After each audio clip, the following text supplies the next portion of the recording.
आता isakal.com आहे देशातील नंबर 1 ची मराठी न्यूज वेबसाईट। प्रत्येक अपडेटसाठी isakal.com ला नक्की भेट द्या।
माझी मुलगी आणि श्रुती लंके ह्या दोघी गायकवाड क्लासेस मध्ये शिकतात। तिथं त्यांच्या किरकोळ कारणावरून वादविवाद झाले आणि त्यांच्या सहकार्यांनी तिथं दोघींना मिळून एकमेकींना सॉरी म्हणायला लावलं। माझी मुलींनीही तिला सॉरी म्हणलं आणि श्रुतीने पण माझ्या मुलीला सॉरी म्हणलं। हे प्रकरण तिथं मिटलं। त्यानंतर मग 21 तारखेला रात्री श्रुतीचे वडील आहेत जे संदीप लंके ते दुकानावर गेले आणि माझ्या मिस्टरांना आणि सासऱ्यांना धमकावलं आणि त्यांच्या श्रुतीचे जे काका आहेत त्यांना फोन लावून माझ्या सासऱ्यांना दिला आणि त्यांना धमकवलं की बुवा मी 2 मिनिटांमध्ये काय करू शकतो हे तुम्हाला दाखवून देईल म्हणून। आणि मग तिथं त्यांनी सॉर्ट आउट केलं हे 21 तारखेला। त्यानंतर 22 तारखेला सकाळी जे श्रुतीचे आई वडील आणि 2 गुंडे जे ते घेऊन आले होते त्यांनी डायरेक्ट माझ्या घरामध्ये घुसून माझ्या मिस्टरांना मारहाण केली। आणि मी माझ्या शाळेच्या तयारीत होते त्यामुळे मी माझ्या रूम मध्ये होते वरती।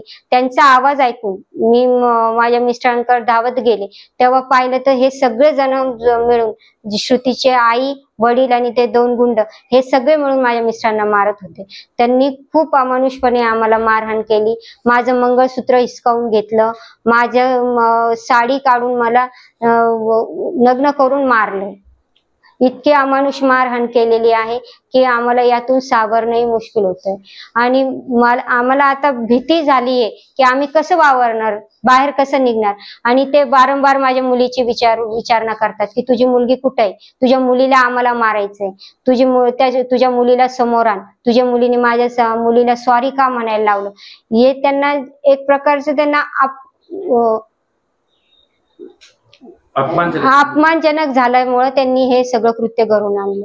आणि आम्हाला शासनाकडे मागणी आहे माझी की शासनाने मला मदत करावी, पोलिसांनी माझी मदत करावी, मला या सगळ्या गोष्टीतून काढावं, मला प्रोटेक्शन द्यावं, माझ्या मुलींना प्रोटेक्शन द्यावं, इथून पुढे आम्ही बाहेर जाऊ शकतो यासाठी आम्हाला मदत करावी शासनाने। काय वाटतं त्यांना शिक्षा झाली पाहिजे, शासन झालं पाहिजे असं काही सरकारला? हो, त्यांना शासन तर झालंच पाहिजे, शिक्षा तर झालीच पाहिजे। कोणीही कुणाच्या घरामध्ये घुसून एवढी अमानुष मारहाण कसं काय करू शकतो? तुम्ही मला घुसू देणार तुमच्या घरामध्ये? तुम्ही घुसू देणार का मला तुमच्या घरामध्ये?